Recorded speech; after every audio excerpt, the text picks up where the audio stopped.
Okay, so hope you still have some energy. My name is Oliver. I've been a data scientist and NLP engineer for a couple of years, and I will walk you through some approaches to question answering and network engineering that actually are not related to my daily work. I work mostly on extractive tasks, but it came up as a toy project to learn something new, and it turned out to be more surprising than I thought. So maybe you like it as well.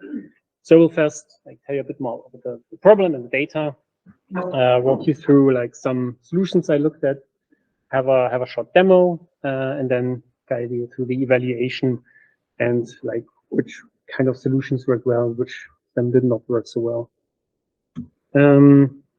So to get us all on the same page, so the topic is network engineering, which is quite a complex domain. So there will be questions, and you will have some examples, people asking how to set up networks using a lot of terminologies, at least I haven't seen before. It's also dynamic in the sense that networking hardware is changing over time, standards change, software is changing. So probably if you have a data set that's 10 years old, that might not be very relevant today. And as we've learned, and I totally agree with the previous talk, it all starts with data. And I think for network engineering, there would be loads of important data sources one should look at. I mean, there's StackExchange, what I've been looking at, but there would have been a lot more if you browse the web, knowledge bases, manuals, troubleshooting guides. So if I had done this properly, I would have spent more time on selecting, curating data than on the whole project.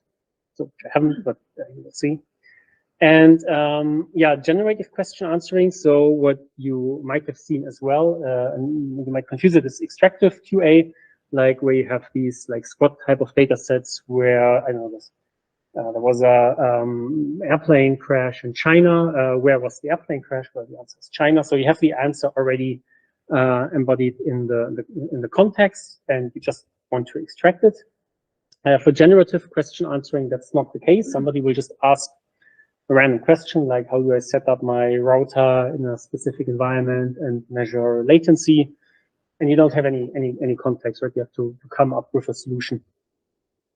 And that will also mean that you could easily get out of domain questions, right? Somebody could ask something that has never been asked in what we've seen in the train set.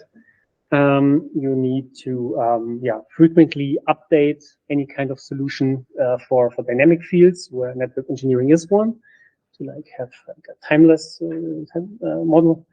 And the evaluation is quite different. That's also something we'll see in a bit, that you could articulate a perfectly correct answer in various different ways.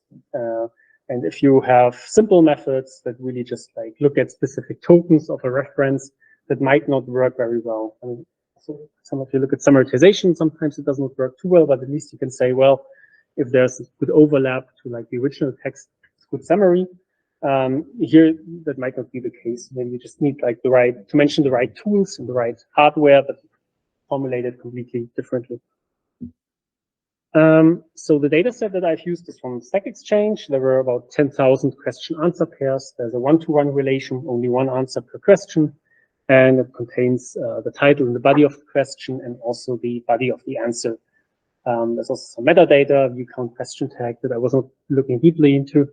And interestingly, a date column is missing. So one of the things I thought about early is, well, any type of model I'm using could have seen my question in my test set already in pre-training. Yeah, maybe. I don't know. Right? I don't have a date. I only checked few of the questions. One of them was only 7 months old, which was rather recent, but there could be older ones. The preparation, just to walk you through it quickly. So I cleaned the text from HTML syntax. So Beautiful Soup made that quite easy, one-liner. Put question title and body into one column to have an input for the system. The output should be the answer body. The data split was, in that case, just random. I think 70% and 50-50. And to calibrate the context length of a model that I wanted to use, and also the maximum number of new tokens, I basically looked at the reference distributions, and for example, when you look at the answer bodies, like in 95% of the cases, you have about 600 tokens. So since I wanted to be cheap, that was kind of one of the thresholds I used.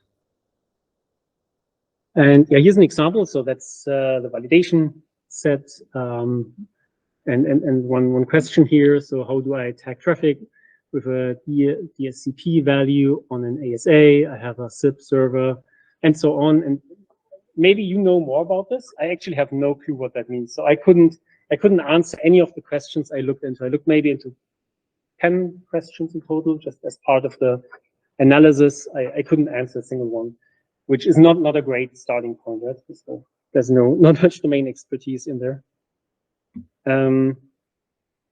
Yeah, another validation step. So luckily, all the text is actually in English. I used fast text and then also NLTK for that. So that makes it easy, right? It's a rich language.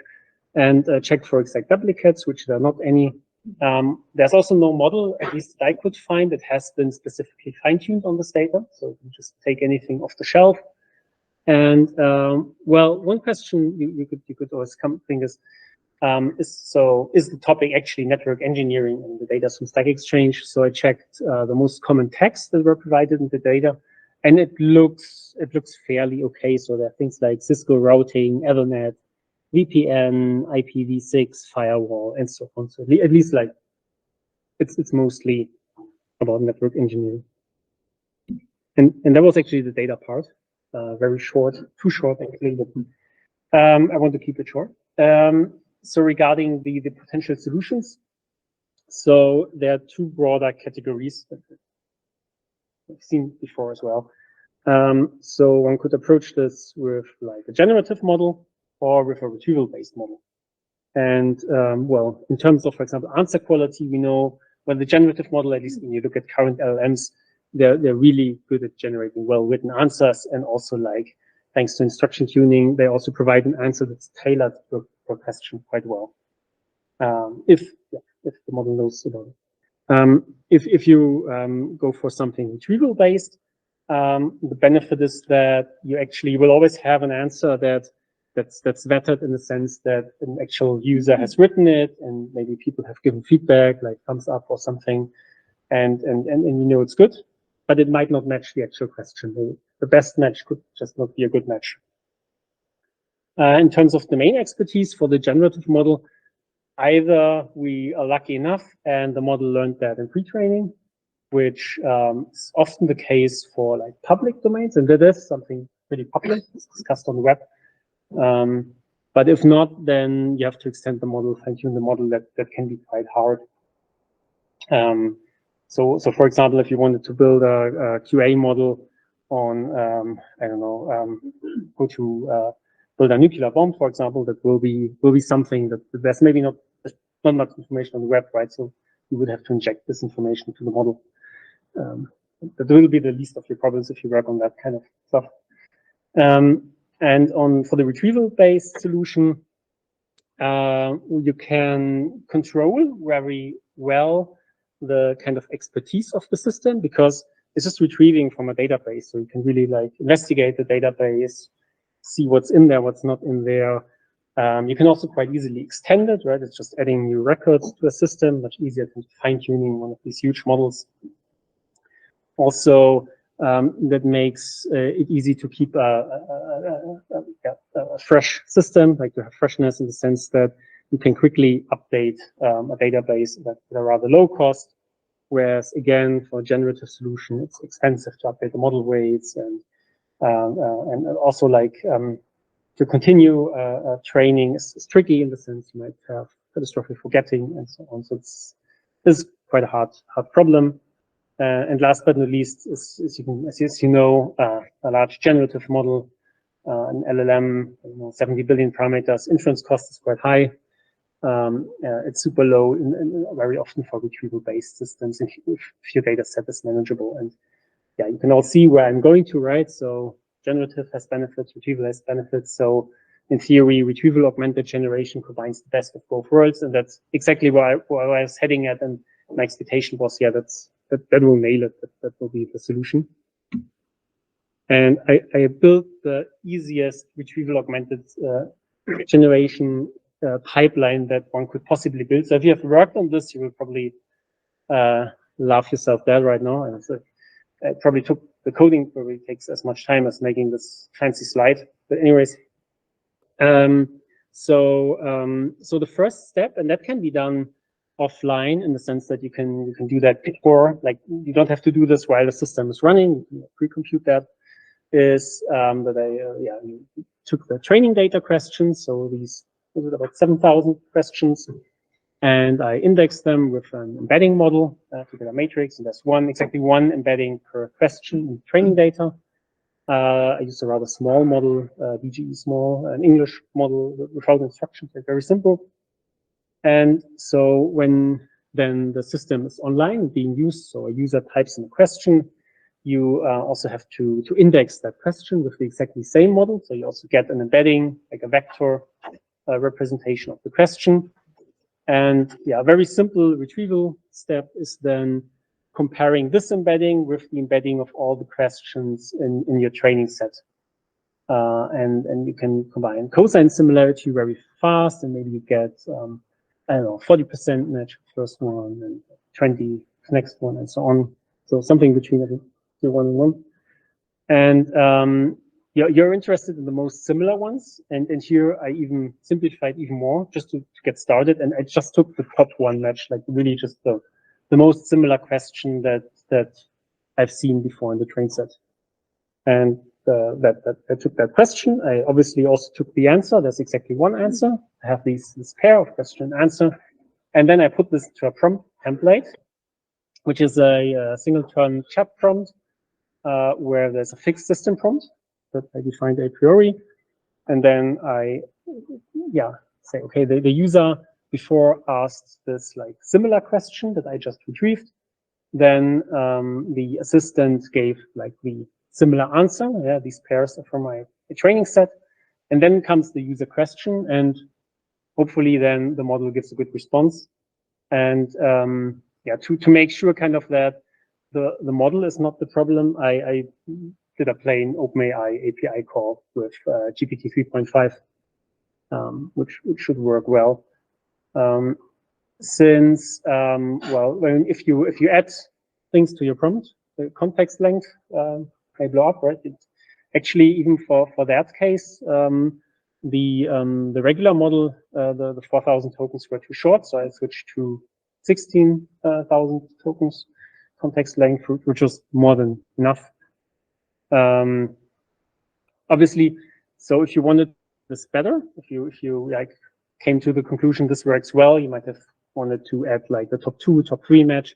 And a reasonable extension would be to do this dynamically, right? You could always check like, what's the token length of this? Running the tokenizer is fairly fast. And then you could see what if I add another question answer pair? Is it still within my 16,000 token limit? If yes, then add. If no, then continue. Didn't do that here, just to give you an idea. And also, like if you have a reasonably sized data set, you might also want to use a vector database. Here, for that small example, actually having a Parquet file was fine, and in plain sense, use Thomas library.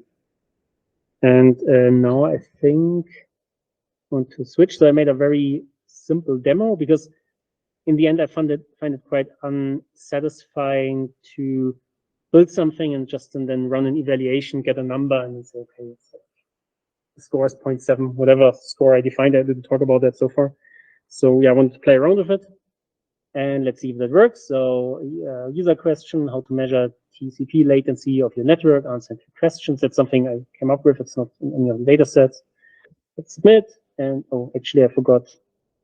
Yeah, I implemented like a solution where I do retrieval augmented generation, one where the retrieval is actually independent. So yeah, there comes some kind of answer, measuring the round trip time. In the similar question, that's somehow related, latency measurement. They suggest monitoring with RTT. So maybe I do this once again with the retrieval augmented generation, what I actually wanted to do. then the answer also changes a bit, and also it's like referring to the round trip time as well, and then taking this as a proxy. So yeah, anyway, these gave me an idea. It's like okay, going in the right direction, and I was thinking whenever somebody was using that, yeah, you get a model generated answer, but you also get like on top of that also the retrieved question answer pair, since it comes for free anyway, because I have to do the retrieval step for my solution.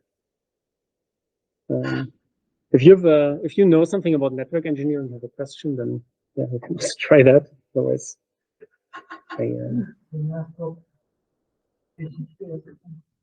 right, sorry. What? Oh, sorry. Tap out. What HTTPS means? Yeah, something that people won't ask on. Yeah, that's StackExchange. Yeah, I tried some questions as well, and I found out like my questions were too easy compared to what I've seen in the data set. So people have much. So here I get that a lot. I mean, the similar question is why doesn't Wireshark show any traffic from invalid certificate HTTPS site? So yeah, it's not related at all. Does it say it's secure? The hypertext transfer protocols queue. I mean, in the end, I'm using OpenAI, right? So it saves me, even with a bad retrieval result. So yeah. So that was just like playing around, but in the end, I also wanted to evaluate the model somehow. And there are, yeah, three broader categories of evaluation. So the first type is just using simple evaluation metrics, or like model-based metrics that are also like on lightweight models. So one example for like a typical metric, and I have some, I will show some definitions later in case you look at the blue and rogue, you might have heard, and bird score is like one I would see as a like simpler model-based metric that's like by recent standards, smaller model. And the big advantage of this category was, I mean, they were easy to calculate, and also in this case and in others, I find them useful for ranking models. So they're not too bad saying model A is better than model B. What they're bad at is that they give a dimensionless number, and whatever score you get, like if you go to a new use case, you never know what is a good and what is a bad score. You just get a figure. And also, like especially for these simpler, like just like blur and rogue, where you look at matching like tokens, there's a strong impact of how you represent the goal truth. So you might see low numbers, but it could still be a good answer. So more interestingly, I also looked at AI-based evaluation. So I think a lot of recent articles have proposed that. You could ask GPT-4, like give it 2 examples and ask it which one is better, or more generally ask it to score across like certain dimensions, readability, coherence, get some scores. And at least like in the articles I've seen, there was claimed that there's a high correlation with user satisfaction, like with user annotations as well. If you've seen another paper, I would be interested in it. If anything. The disadvantage compared to like category 1 is that this is rather costly. It's also tricky that the results depend on the prompt that you use, and also obviously on the model that you use. So does GPT-4 give the same result as Claude 2? I doubt it. So in that sense, it's also quite interestingly parallel to a human evaluation. So I mean, that's the gold standard still, right? Doing like having humans to annotate something or do some kind of A/B testing. And then if you get the right people, you also have like, the people have domain expertise, which I don't know about GPT-4, to be honest. But that obviously is very costly, and like this AI evaluation depends on the prompt. The human evaluation depends on the annotation guidelines. So different people could see this differently, having different dimensions in mind when they rate or score something. And yeah, for this exercise, it was completely out of scope. So because as you've seen, I have no domain expertise in this area. I couldn't like really say what answer is better or not. unless I spend probably 10, 20 minutes doing research for each question, which I didn't. So this is a bit of a reminder. So because I thought maybe not everybody has seen all these metrics. So in the following, I used rogue L, where the L stands for longest common subsequence. And I think it's best to look at a simple example. So let's say the reference is the cat is on the mat, and the model predicts the cat and the dog. Then the longest common subsequence is the cat, the. So it only has to be in order. It doesn't have to be consecutively. And so in terms of precision, well, 3 out of 5 word tokens in my prediction are correct. Yeah, so I have like 0.6 precision, and I'm getting 3 out of 6, so 1/2 of the tokens in my reference. So it's 50% recall. And I can use these two numbers then to compute an F1 score. So it's actually a score that I have for each sample. So for each question answer pair in my validation test set, I can compute this score and then average over the data set. So that's fairly simple. BERT score, I included this, but I'm not going to the details. This is more involved since it's using the context, so the output embeddings of a pre-trained BERT model for each of the tokens in the reference and the candidate, and matches them and computes the score. So not, it's probably good to take some time to read this by yourself. The nice thing is that if you just want to use it, there's a nice package, for example, Torch Metrics, where that simply does all the computations for you, also for Rogue and so on. So you don't need to worry about that too much in practice. And then the win rate. And here I used the prompt, and I also got inspired by some paper I've seen, but you just try. So I gave it some background, an expert network engineering, and you will receive a question and 2 types of answers. And well, also consider helpfulness, coherence, factuality. And the answer should be, so since one answer is G and one is P, so gold and prediction, the model should answer P or G, depending on which one is better, or T if it's a tie. So I'm also allowing for ties. And yeah, I'm just then putting that in. And that worked really well in the sense that I did not have to worry about cases where the model does not output simply a letter, but it says, well, in my opinion, I think blah, blah, blah. No, it followed the instructions well. I mean, it's GPT-4. So. If you try this at home, and that's what I did, bear in mind, GPT-4 is expensive, so I did this evaluation only on 50 random samples to limit my costs, which is also per model about $1 or something. Okay.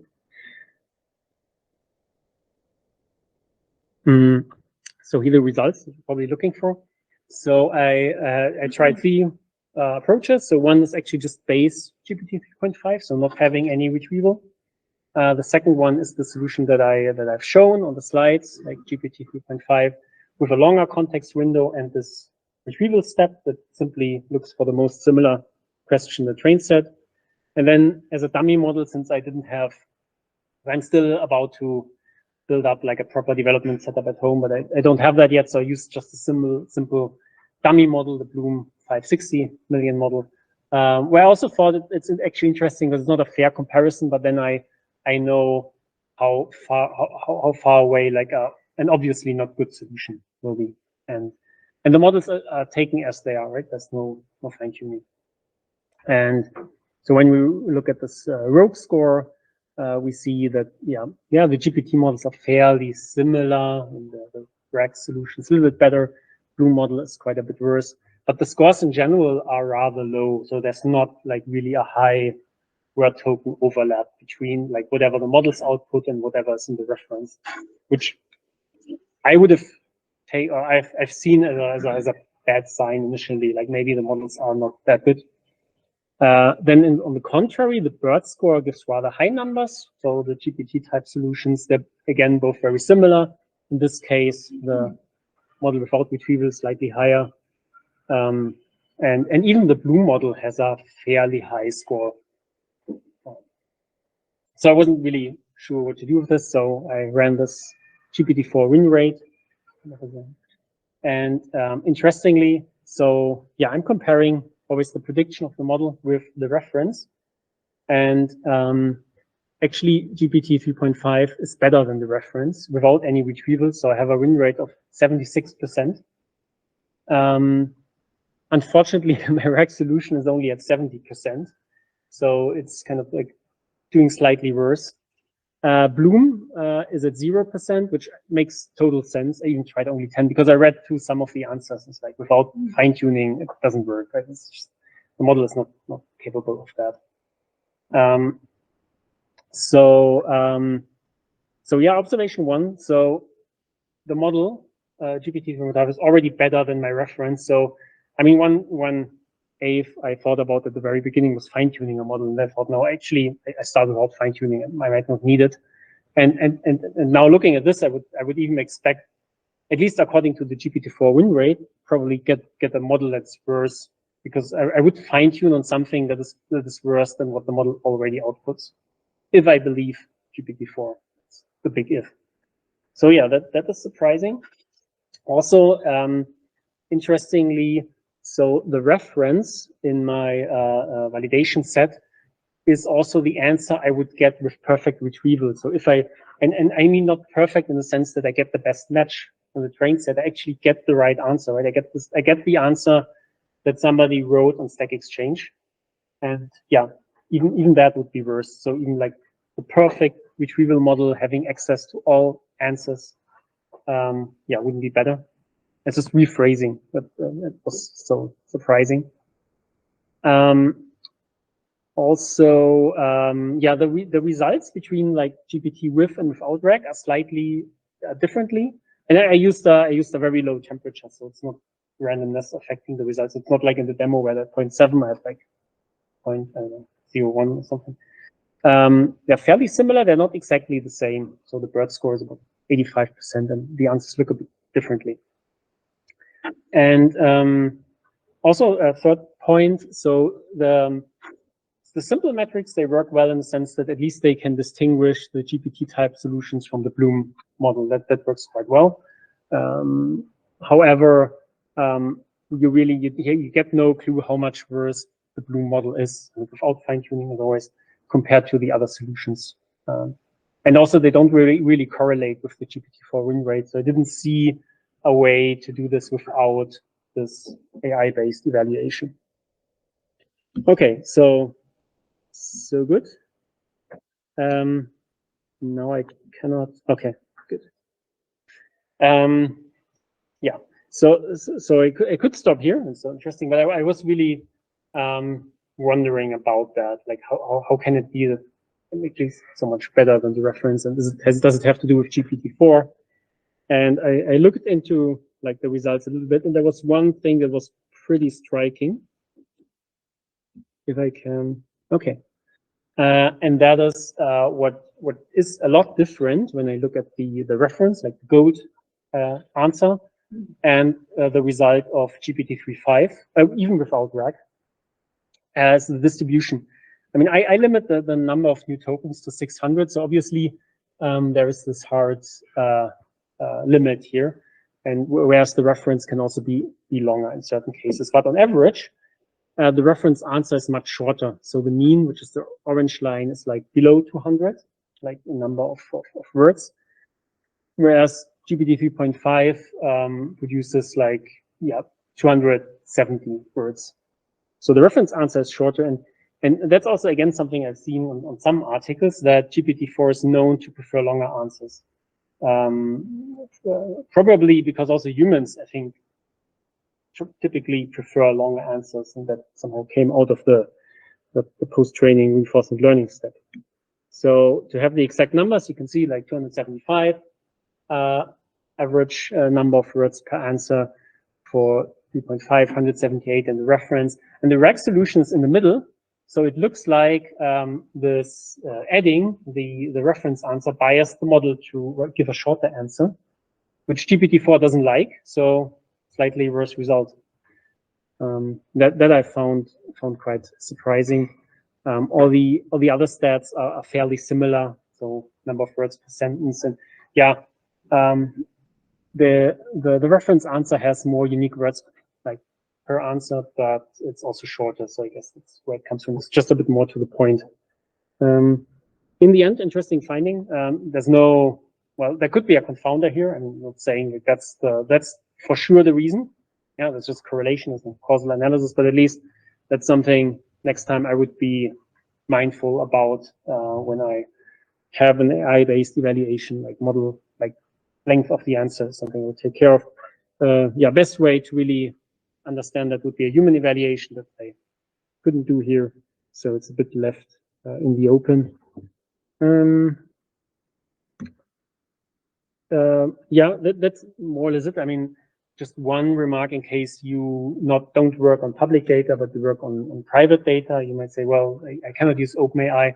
Luckily, I mean, there are great open source models out there. I mean, Llama 2, 70 billion.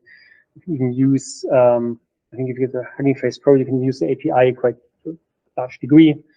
So you might still get a good, like maybe not same quality, but still get a good quality. What's tricky is that, for example, if you wanted to human evaluation, as I said, that gets harder and harder the more like secure your data is. If it's like private and confidential, so few people have seen the data that you can only like find annotators within that pool and not simply use Mechanical Turk or something. And I think it will also be a bit quicker about this. I mean, ask questions if you like, but there are tons of ways to improve this. Right? This is really just a starting point, and a really good solution could also like search the web for certain knowledge bases. Right? It could be like a proper agent or something. Also, what I did not take into account that some question may be more relevant than answers. So if some question has a view count of 1,000 and the other one of 5, why am I weighting them in the same way? Like both in the retrieval or training, but maybe in the retrieval, but also in the evaluation. Totally unexplored area. Also the question tag. So maybe some topics are just more interesting or more recent. I mean, I don't have a date, but if I had, maybe some things are more relevant now than they used to be. Yeah, the LLM's solution could still be improved. Proper prompt engineering. I didn't do any ablations on any prompts that I used for the evaluation of the win rate, but also like for the model itself, system prompt. All of this could be tuned as well as hyperparameters for the generation. And on the retrieval, I gave up early on this. Well, if I had if I was interested really in building something, I think what I would investigate is increasing the dataset size. So obviously, it's just too small and not covering. The train set is not covering really the whole like universe of questions. So whatever the retriever gives me, it's usually unrelated to the question. So I think one would really need to retrieve over like a larger data set, and then it might actually be that there's a relevant answer coming out of that, and then one could also like improve the retriever, like the top K retrieval and so on. And regarding the evaluation, maybe one thing that's interesting. So taking the data as it is, it looks like the training data is completely useless. I mean, I'm just using the validation and test data to validate my solution, but the training data I don't use at all. But it could still be interesting. For example, what I do believe, or would be a reasonable assumption, is that since these answers are vetted, that that's user feedback, that they are factual. That is, nobody made something up on StackExchange and 50 people said, "Oh yeah, that's a great answer, thank you." So you could use this as a baseline to evaluate the factuality of the answer. Also something I did not do. Maybe GPT 3.5 is making something up and GPT-4 believes it and says, "Well, great answer." Could very well be the case. So the result could be really overstated by a large margin. And yeah, regarding the evaluation, there are also like a lot of different choices, not updated, like the evaluation doing by several dimensions, or the prompt of the win rate, and also something that made me aware of. I still didn't check, like there could be an ordered bias, so maybe I change it and the reference answer comes before like the model generated one, maybe my score changes.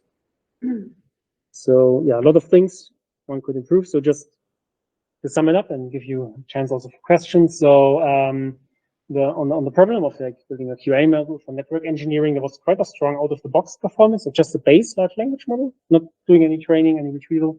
In fact, yeah, to use this overused quote, retrieval is not all you need, or not all the time.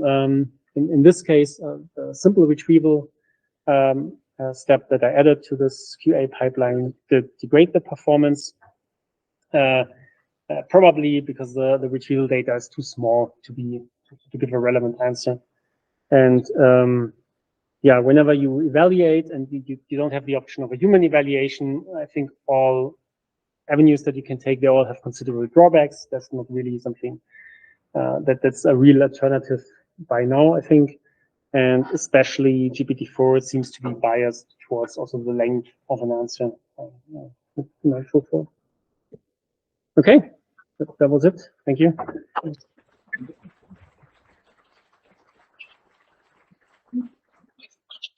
Now open for questions. Bye. With StackExchange, you always have more than one answers, out of which one is marked correct. Right? So it can be the case that GPT 3.5, which is trained on the entire internet, actually reads all the answers and then summarizes them somehow. Definitely. Yeah.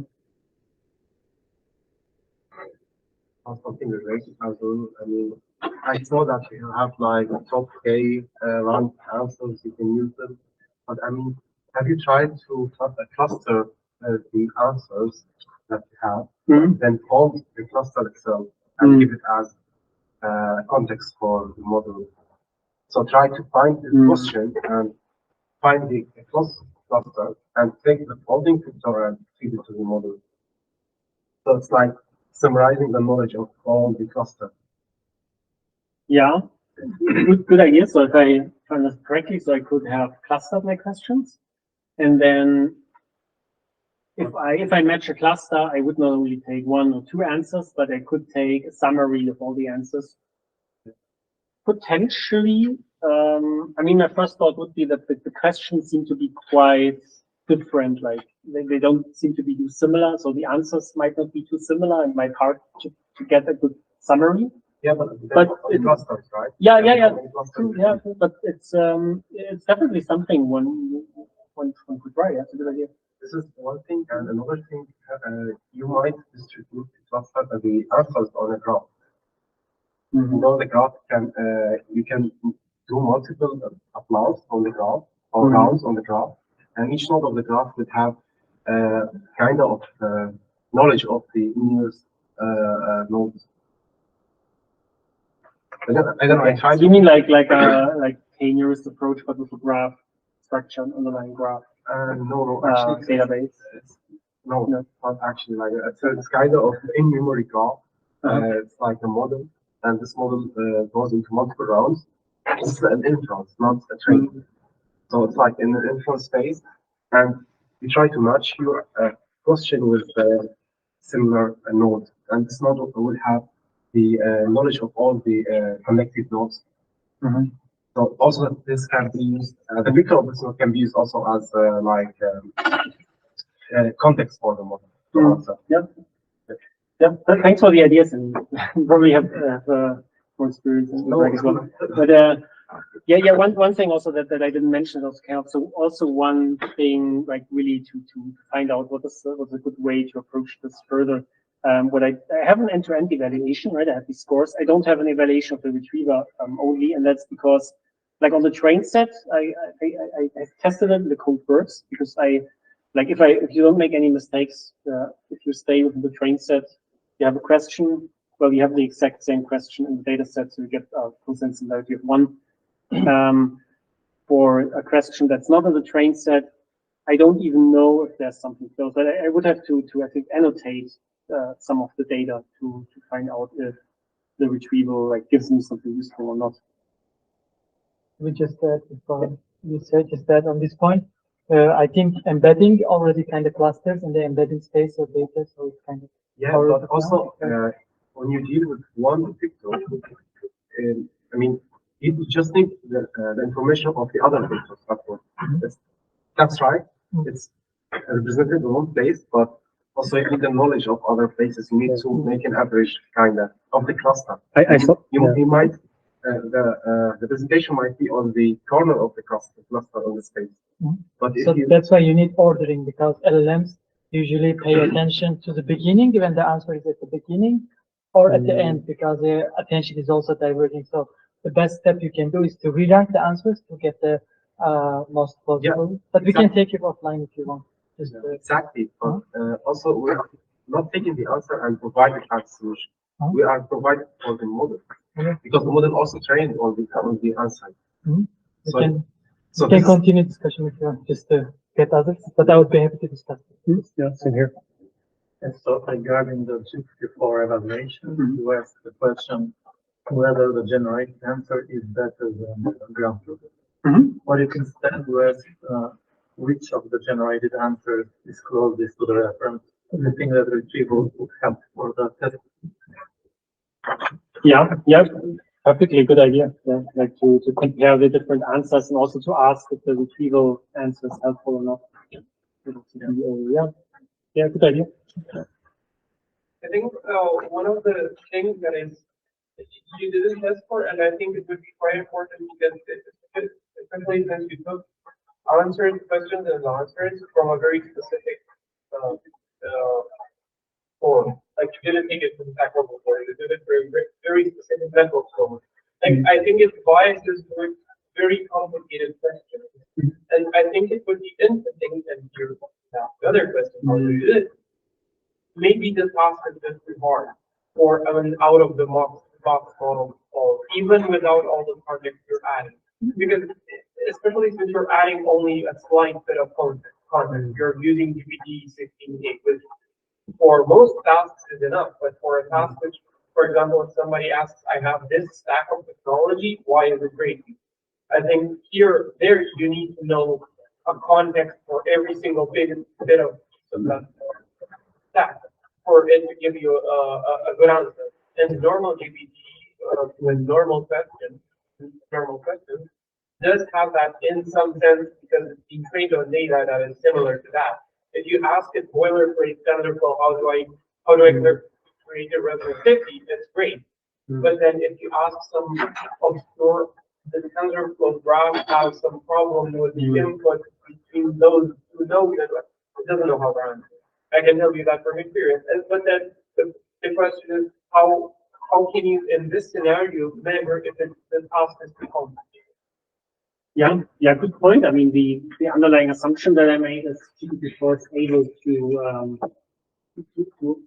answer which answer is better. So to actually let the task is not too hard for GPT-4. If it is, no idea. Then I get random figures out of my win rate.